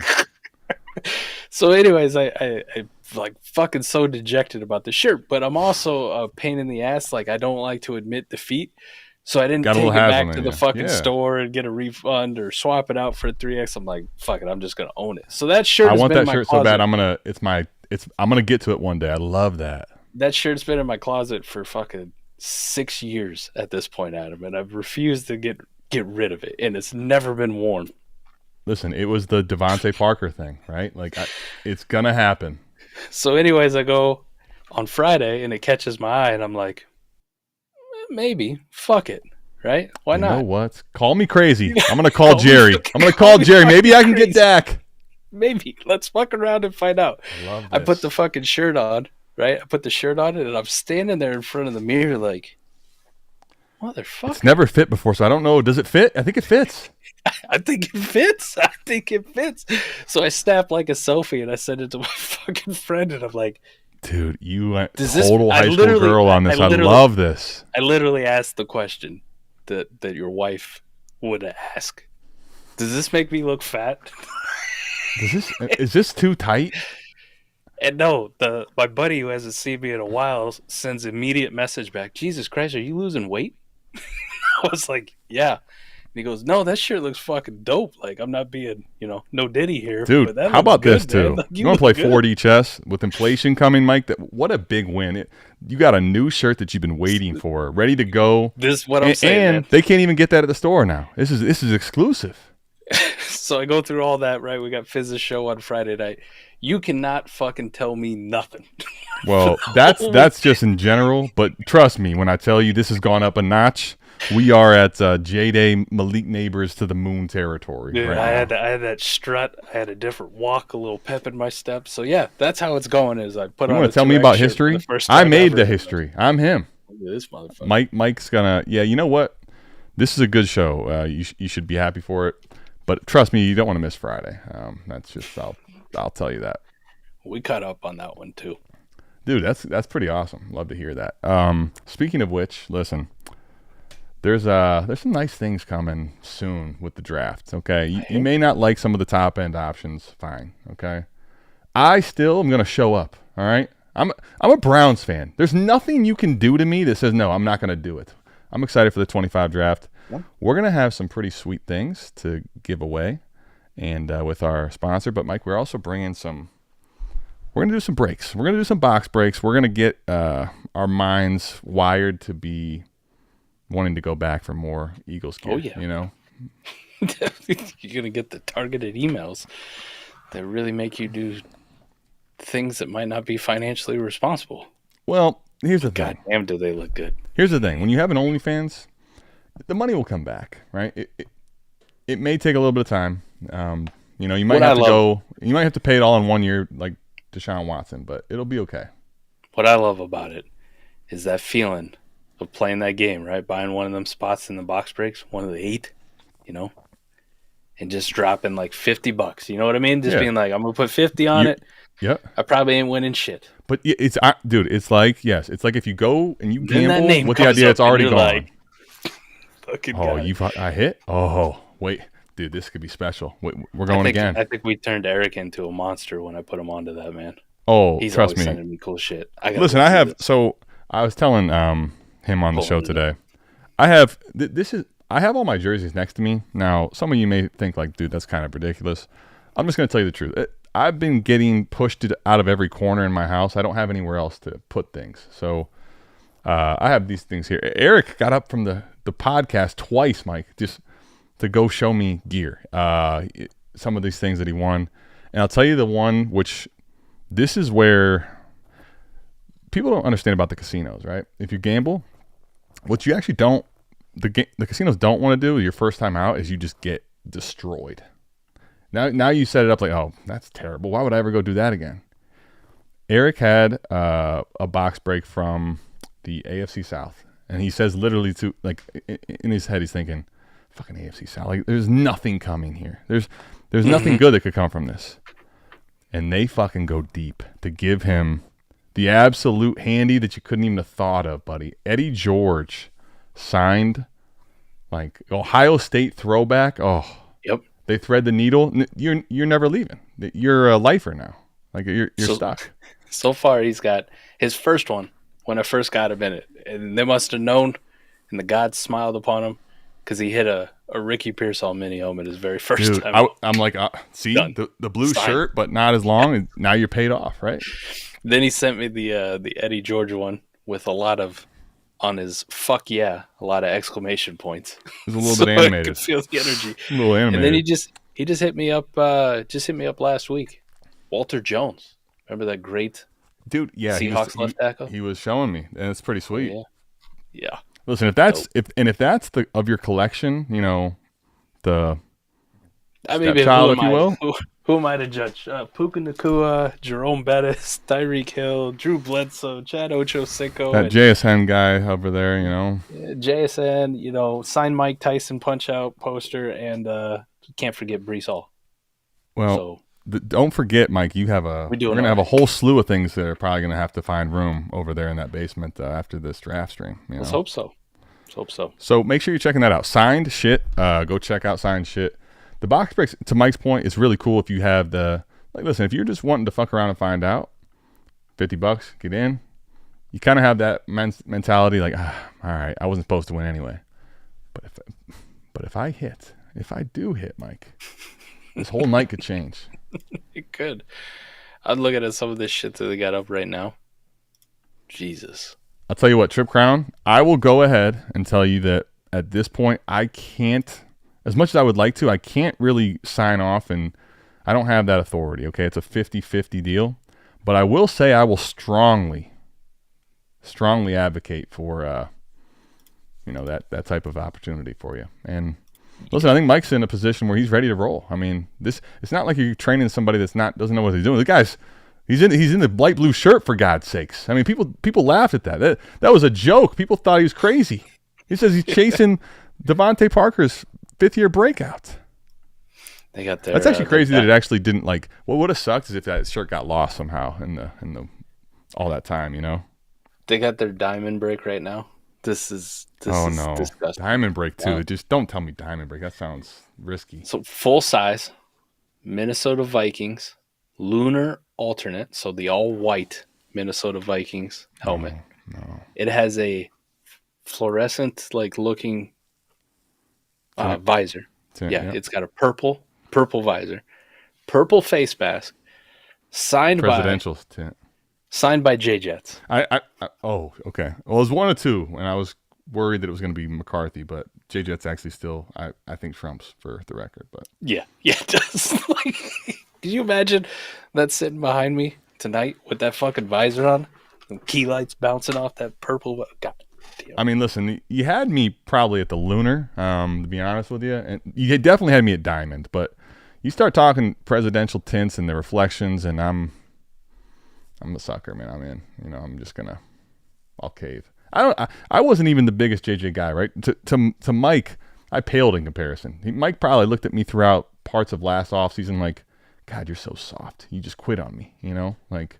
So they got a quad box break too of college football, meaning that you could look at this. This is awesome. Mike's just like, here, we're gonna fucking give you the whole thing. Let's hear it. Well, I'm just looking at it. It's college football. Like it's college football helmets, full size college football helmets, which I don't see a whole lot of out there, which would be fucking awesome to have.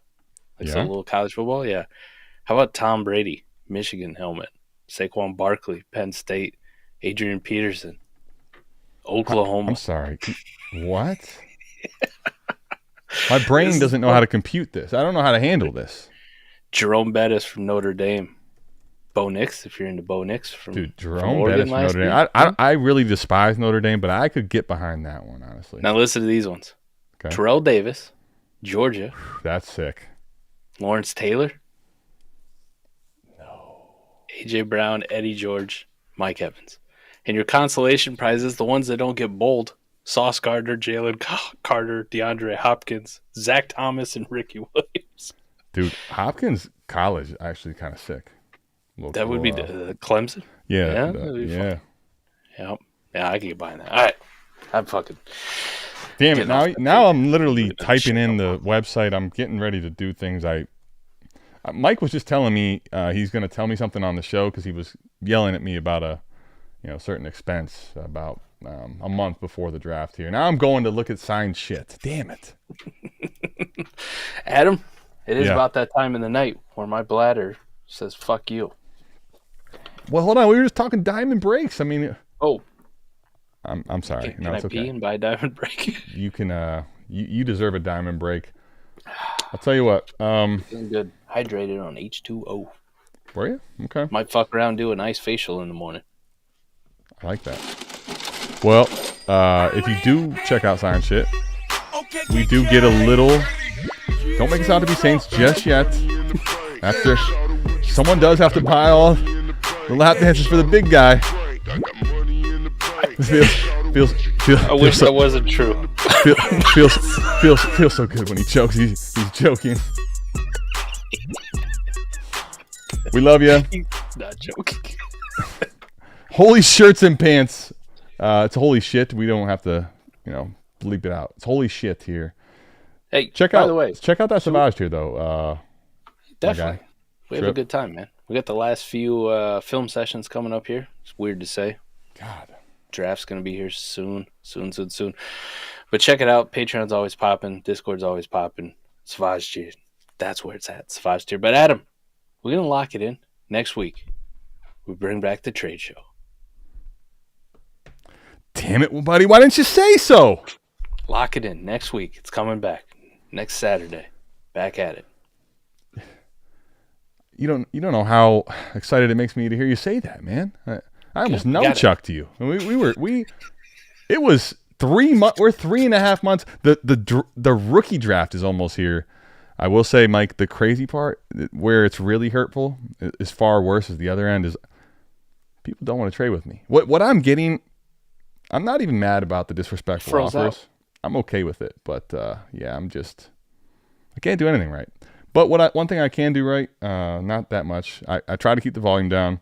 I'll get us out of here. I won't be able to do it in a fashionable way, particularly because last time felt like this whole AMA intro thing didn't go so well. But we'll try it one more time. What do you say? You got it? Got it now? I don't know if I do, but here's my thing. All right, what I can do: measure twice, cut once. Right? That's the way we play this. Measure twice, cut once. And by the way, I could still get it wrong. All right, that happens all the time. All right, we're gonna give it a go. It's probably not gonna work, but what you're gonna do is see our smiling faces when you just hear the audio. Absolutely, here it is, baby. There it goes. Okay. I want you to look at Mike's bladder right now. It's diamond. It's growing. If you start throwing super chats, try to make them stay. I can't get in the way of that. I told Mike this is in between him and I. There's no. This is part of the rule, right? Rule number one. Rule number one. Never leave a fellow shithead behind. Tony Club though. How about that for the outro music? Love that.